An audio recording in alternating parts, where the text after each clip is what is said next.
Satu 2 3.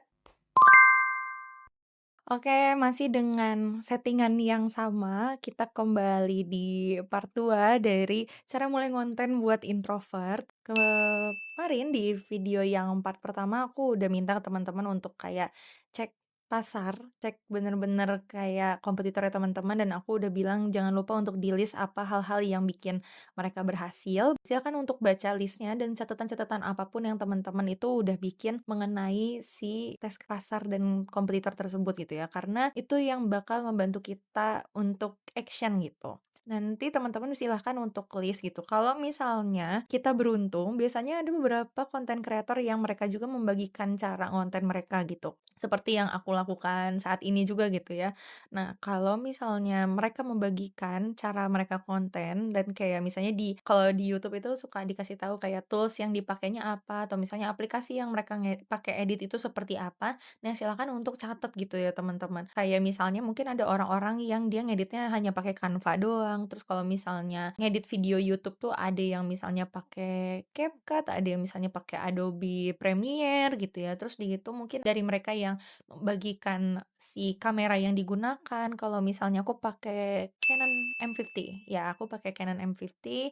Terus di gitu aku coba untuk kayak atur pencahayaannya juga di sini gitu ya. Kayak misalnya di depan aku ada ring light dan ini ring lightnya kecil banget, kayak harga 30 ribuan doang gitu ya. Terus di gitu untuk menjaga kayak vibe-nya biar tetap enak, sebenarnya di bawah sini juga ada kayak lampu gitu buat bikin kayak warna biru di backgroundnya gitu.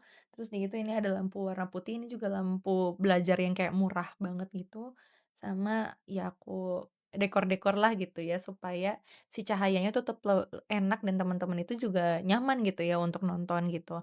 Nah, setelah teman-teman juga nyatet gitu ya dari konten-konten kreator yang teman-teman itu suka gitu, silahkan untuk kayak reality check apa hal-hal yang teman-teman itu bisa tiru atau misalnya teman-teman itu bisa punya, apa hal-hal yang kayak misalnya, "Oh ini masih PR nih," gitu ya. Bener-bener cobain menjadi seseorang yang sangat kreatif, ya pokoknya bener-bener cek apa yang teman-teman itu punya, apa yang dimiliki dan nggak usah dibikin ribet, nggak usah dibikin susah, pokoknya asalkan bisa works, terlihat cukup nyaman untuk ditonton, dah langsung post aja, pokoknya langsung bikin kontennya dan silahkan untuk langsung post gitu. Nah, ketika teman-teman bener-bener pengen cek gitu ya konten orang-orang, nah silakan untuk cari hal-hal yang memang mendekati sama apapun yang teman-teman punya gitu ya. Jadi setelah tadi teman-teman bener-bener cek gitu ya, nah sekarang silakan untuk teman-teman recheck lagi apakah ada orang-orang yang bener-bener punya konten yang mirip banget sama yang teman-teman inginkan? Kalau misalnya ada, nah silakan untuk teman-teman cobain gitu ya dengan cara yang serupa juga gitu. Kayak misalnya aku sempat lihat ada beberapa konten kreator yang bener-bener ketika bikin konten itu ya backgroundnya itu putih gitu. Jadi kayak nggak ada apapun gitu, nggak usah dibikin sesuatu yang ribet gitu ya. Terus di gitu ada juga orang yang kayak bikin kontennya emang banyak lampunya kayak yang aku lakukan hari ini gitu, karena memang aku bisa melakukannya gitu ya, dan aku juga kebetulan punya alat-alatnya, barang-barangnya yang ada di rumah gitu. Jadi silakan untuk teman-teman juga cek aja gitu, yang kira-kira teman-teman butuhkan itu yang seperti apa. Kalau misalnya yang, di list yang tadi itu misalnya masih terlalu jauh konten yang teman-teman inginkan sama yang akhirnya teman-teman bisa realisasikan, turunin aja ekspektasinya, karena contohnya itu banyak gitu ya. Ada orang-orang yang benar-benar hanya ngerekam misalnya pakai handphone doang, ada yang misalnya pakai mic murah kayak gini, ini tuh yang murah itu loh temen-temen, yang kayaknya ada di mana-mana gitu ya, bener-bener masih pakai kabel, aku juga bukan tipikal mic yang kayak dipegang gitu, sampai misalnya teman-teman ngerasa nyaman untuk, akhirnya bener-bener tahu gitu ya, konten yang diinginkan itu yang seperti apa, baru misalnya teman-teman purchase gitu. Jadi uangnya nggak kebuang sia-sia juga, kayak gitu. Kalau misalnya emang teman-teman rasanya lebih seneng untuk nulis, ya silakan untuk nulis. Misalnya cukup dengan teman-teman tulis di kertas, terus gitu teman-teman foto, yang penting fotonya kayak di bawah sinar matahari dan orang tuh bisa baca tulisannya teman-teman. Mungkin ada orang-orang yang pada akhirnya suka gitu dengan konten yang teman-teman bikin, kayak gitu.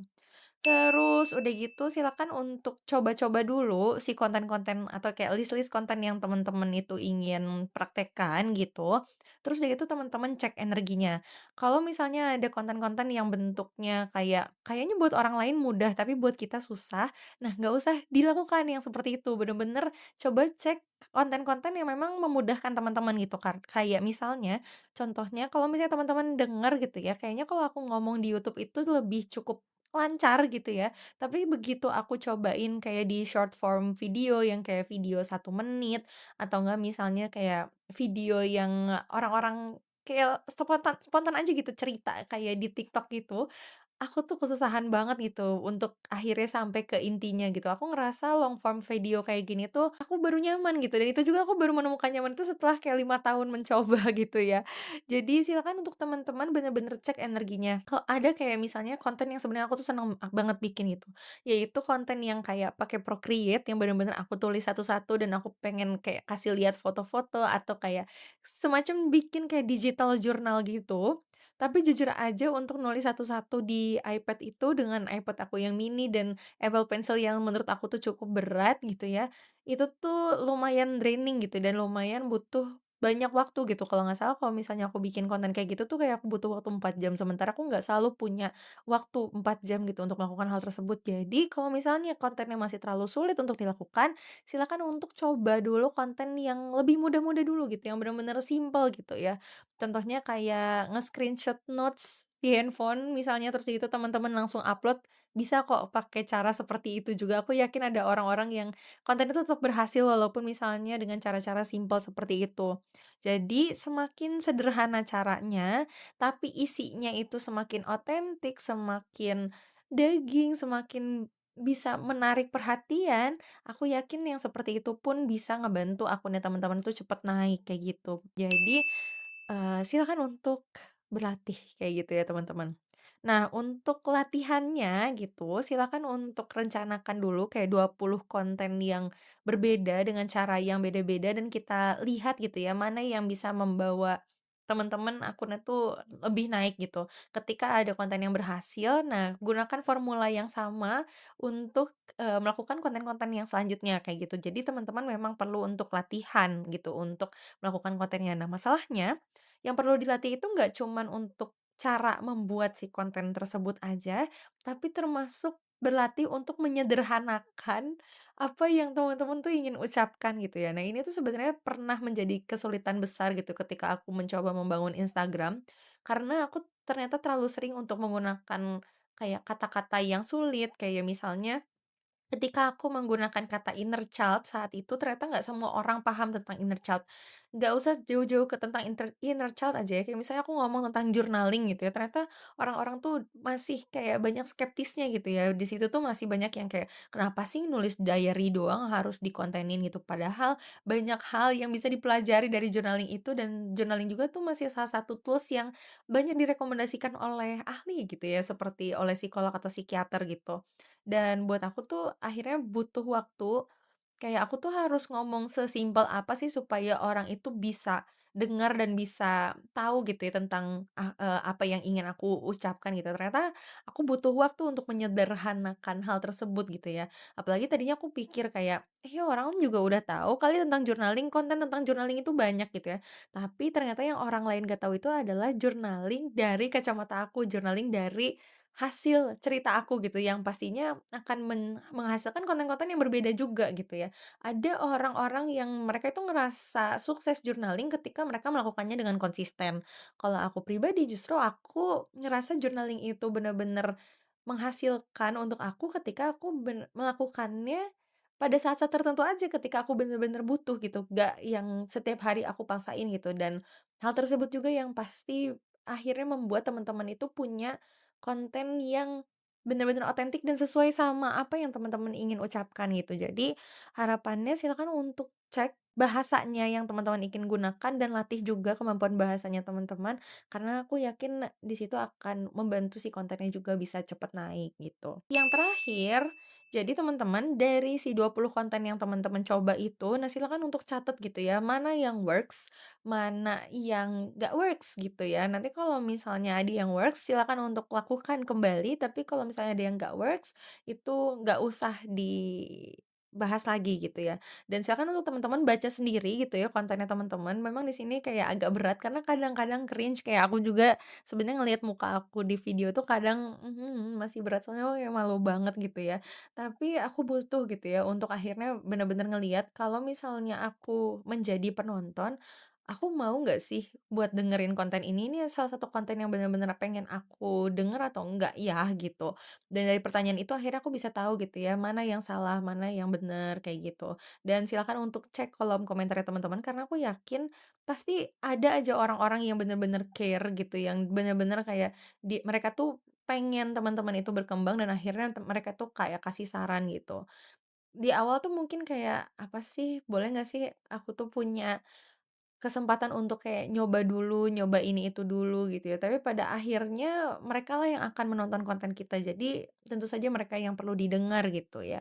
Jadi silakan untuk belajar gitu. Terus Kak, yang paling sulit itu adalah ngepostnya gitu ya, mungkin aku paham banget gitu, karena aku pribadi juga sebenarnya lumayan ragu gitu waktu awal-awal pengen ngepost di platform manapun tuh itu membuat aku tuh bener-bener deg-degan. Bahkan ketika awal-awal aku bikin konten itu, kadang tuh sampai kayak tremor, dan aku tuh sampai bener-bener takut kayak kalau misalnya likes-nya sedikit atau yang engage-nya sedikit aku takut, tapi kalau misalnya tiba-tiba banyak yang nge-follow atau misalnya banyak yang likes juga aku takut. Jadi pokoknya dua-duanya tuh serba menakutkan gitu ya menurut aku. Nggak viral takut, viral juga takut gitu. Kayak aku antara takut sama tanggung jawabnya, yang, satu lagi adalah aku takut sama gagalnya gitu. Dan aku yakin ini sebenarnya relate sama teman-teman aku, yakin nggak cuman aku sendiri gitu yang merasakan hal tersebut gitu.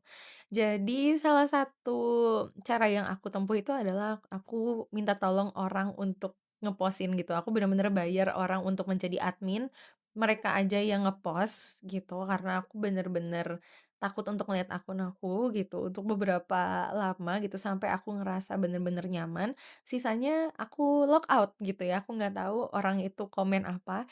Pernah ada satu kali konten aku tuh bener-bener viral, dan aku bener-bener takut untuk buka, karena aku takut ngelihat kayak cerita orang-orang yang tiba-tiba vulnerable di komen aku gitu ya, dan akhirnya aku log out dan orang-orang kayak nanyain kayak, "Wah itu banyak banget yang komen, kamu emang nggak mau ini gitu, kayak kamu kamu nggak mau buat balas gitu?" Terus kayak jujur aja waktu itu aku takut banget gitu, tapi ternyata itu hanya kayak salah satu doang. Setelah akhirnya kontennya viral beberapa kali di berbagai platform gitu ya, akhirnya aku udah nggak takut lagi, aku sudah membiarkan gitu ya, dan kontennya juga sama aku tetap kayak ditaruh di situ aja, terlepas apapun komentarnya yang akhirnya muncul gitu ya. Tapi ternyata ngepost pun butuh kayak kekuatan mental. Jadi kalau misalnya emang teman-teman belum siap, teman-teman bisa pilih antara kayak misalnya di-schedule, kayak kalau misalnya YouTube atau Instagram itu bisa di-schedule, kalau misalnya enggak silakan untuk minta tolong orang lain aja, biar orang lain yang ngepostin, jadi teman-teman bisa melanjutkan kehidupannya teman-teman, teman-teman nggak ngerasa kayak takut lagi,